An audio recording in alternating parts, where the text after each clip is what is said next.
Hello everyone. Today I am tracking a real-world medical problem segmenting carotid arteries from ultrasound image using deep learning. This project combined computer vision, neural network, and real diagnosis images from clinical dataset. So now, what is carotid arteries? Uh, this is the carotid artery. The carotid artery are vital blood vessels in the neck that supply blood to the brain. A carotid ultrasound helps the doctor to detect the blockage that lead to stroke. Precise segmentation of these arteries can greatly assist doctor in making fast and accurate diagnosis. As you can see, this is called the external carotid artery. This is the internal carotid artery, and this is the common carotid artery. In our dataset, each image of the carotid artery paired with an expert annotated mask. And you can see uh, this is the expert mask image, and it look like this. And these masks are black and white and image showing where the artery is located.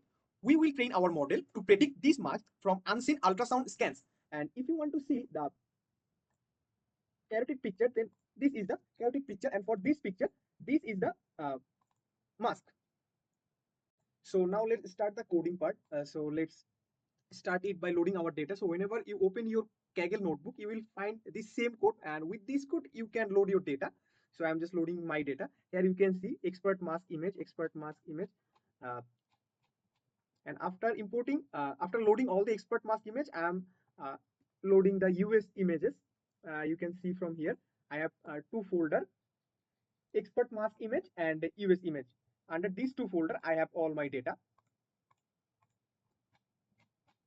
and after this I am importing all the libraries that I need for completing these projects. Here you can see I'm importing the CV2, random, NumPy, Pandas, TensorFlow, Matplotlib, and train test split, early stopping, and all the necessary stuff that I need.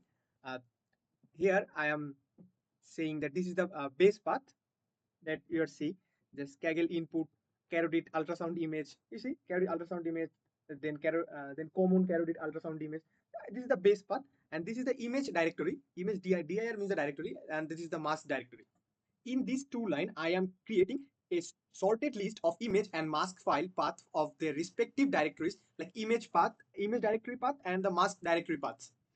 And in this line, I am building a data frame df with two columns, image path and mask path, where each row pairs an image with its corresponding mask. Df shape gives the dimension of the data frame. You can see the number of sample is two columns. In this code, I am checking that each image and mask file have matching names. Here you can see for this first one I have 1158. For expert mask I have 1158. Ultrasound image 442. Expert mask 442. So in these three lines I am checking the image file and the mask file have the same name or not. If I don't find anything that isn't have any same name, then I will get the mismatch files. That's it. And then I am just randomly selecting 10 image and this his mask pair from the dataset, display them side by side in a 10 row 2 column grid. Left the ultrasound image and right side corresponding mask. Here you can see. In this code, I am trying to find is there any missing mask. And here in with the image file and the mask file, with this code, I am creating pair of image and mask file, assuming matching file names. And with this code, I stored the pairs in a data frame with column image path and mask path.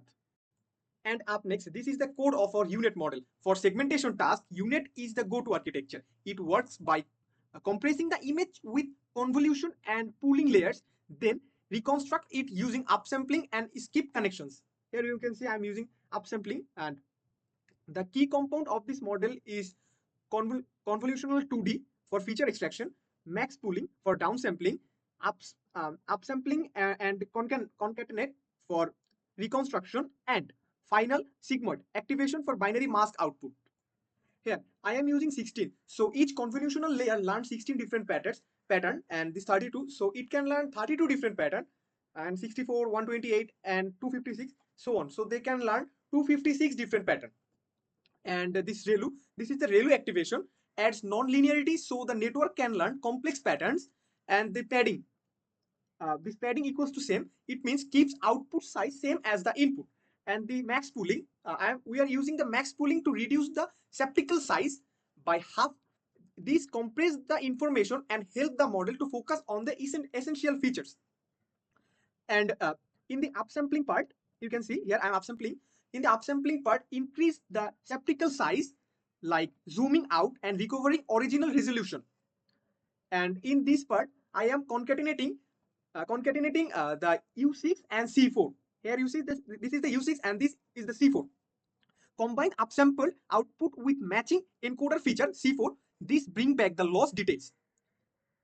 And lastly, this convolutional 2D used to refine the combined features using 128 filters, or the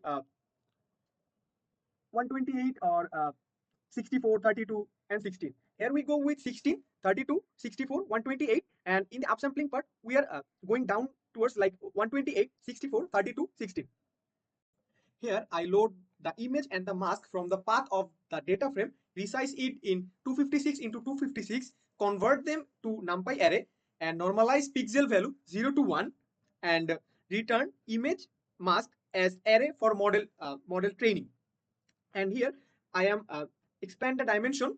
Uh, uh, I'm doing train test split. Here the test size is 0.2, and I compile the model. I use optimizer Adam, loss binary cross entropy, and here I am using early stopping and reduce learning rate. And this is the model summary. You can see total parameter is uh, almost 6 million, and this is the workflow.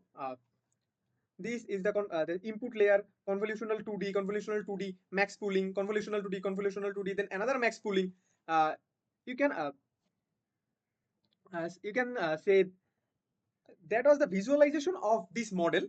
You can see convolutional 2D, and then one max pooling, then again convolutional 2D, and max pooling. And here is the same thing, input layer. Uh, and from this, you can see this is go to here. Concatenate. Here I am saying that in this convolutional 2D 16, we are concatenating with this U9, C9 and U9, where I am using U9 and C1. You can see here C1 and U9, U8 and C2. See, this is the C1, and this is the U9, and this is the U8, and this is the C2. So this is the visualization of our UNet model. And here I'm starting to train my model using 20 epochs and batch size 32. In callback, I am using that reduced learning rate and early stopping. You can see this is the model training accuracy is 99.8, and the validation accuracy is 99.7. So it's a massive success, I think. And here you can see all the necessary infos, like what was the loss, what was the validation loss, and what is the learning rate, all these stuffs. And this is the model accuracy, and this is the chart for model accuracy, and this is the chart for model loss. So up next, we are going to calculate the IoU and the dice. So what is IoU and what is dice? So IoU used for measure overlap between predicted and the true mask, and the dice used for measure similarity between predicted and true mask. The for IoU, it's intersection divided by the union, and for dice, it's 2 into intersection divided by total pixel in both. And here we evaluate the result of IoU and dice. Here we are seeing the IoU is 91.4 and the dice is 95.5. So this is pretty good. And here we are testing our program that it's work properly or not. And the program work properly. And you can find out the GitHub link of this project in the description. So thank you.